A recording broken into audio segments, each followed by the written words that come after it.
What I'm working on today is a slab MDF door, and we've got a product that's been run through a router, and you can see this trailing line, this ridge, and this trailing line here, and I already put a pencil mark on here, but you can see that distinct line, and this is requiring a lot of time in hand sanding, like manual hand sanding, with someone taking a foam block or a piece of sandpaper to get that into that scooped area to clean that up and flush it out.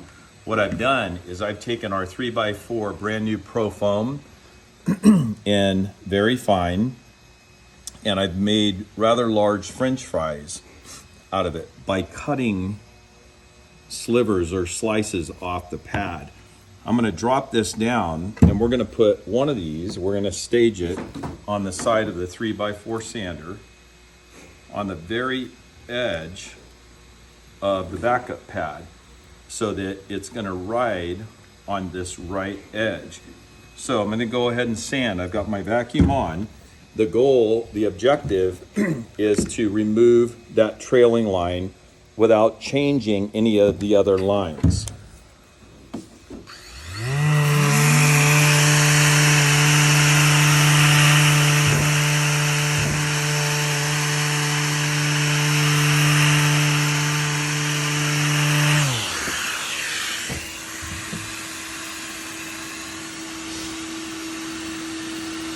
That removed every single bit of that pencil mark. What we're seeing here is I need to come over and slightly hit this area here and get rid of that line. But you can see we've not changed any of the profile down in here. We've not taken away from that corner. So I'm gonna hit this a little more. I'm gonna let the pad float up into this profile now by adjusting the sander in the rotation or the articulation of the tool.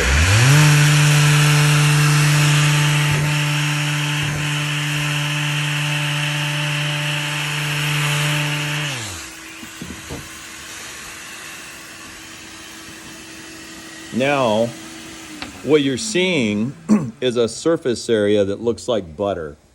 I did not disturb or destroy these corners over here, and I completely removed that trailing line, and I'm clean all the way up to the edge of this roundover here. So in order to do the same thing on the rail side, you can see here that I have that same trailing line. I'm gonna pencil mark it. I'm gonna do the same exact thing. I'm paying attention while I'm doing this to the front edge of my pad and the back edge, but the great thing about the new ProFoam density of the foam is this is forgiving, and that forgiveness, when it meets that corner, it doesn't shave cut. We don't want to shave cut that line.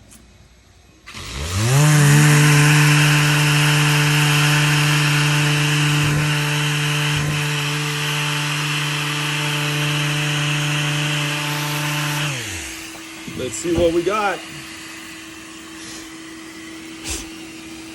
Complete perfection. My pencil mark is gone, and that trailing line on the cutter, on the router bit, is gone.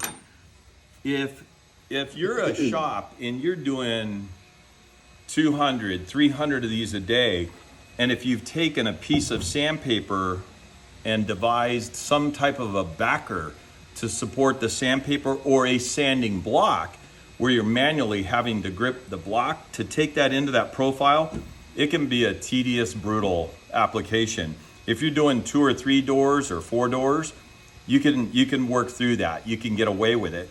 But when you get into multiple doors, this could be a massive solution for you. It's just a matter of innovating and looking at what you have at hand, and how do I take maybe a 3x4 pad and cut a different width to it so I can drop down in there. You'll notice, I'm going to do this again on the style side here. You're going to notice that the backup pad of the tool, everything is raised up off the surface so the tool itself isn't beating up frame of the door. Let's do this on this side here. If you follow with me, you can see this line running right down the middle. We're gonna do the same thing. The other cool thing about the ProFoam is we like skin this out like a baby's butt. It's smooth, and we're not gonna have, if you're throwing primer on this, we're not gonna have a lot of fiber pop if we polish it. The other thing is if we're gonna put a foil over this, we don't want anything that's under there, like these ridges, is gonna telegraph and pop through that. We don't want that. So let's do this one more time on this side. Pay attention to how the sander is up off the surface as I sand.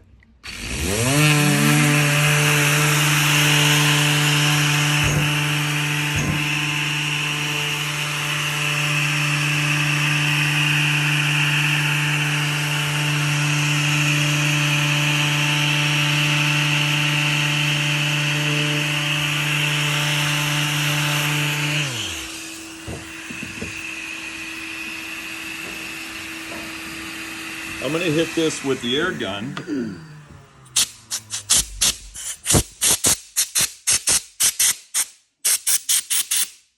Let's look at that now. Pencil marks all gone. Smooth as can be. We polished that line.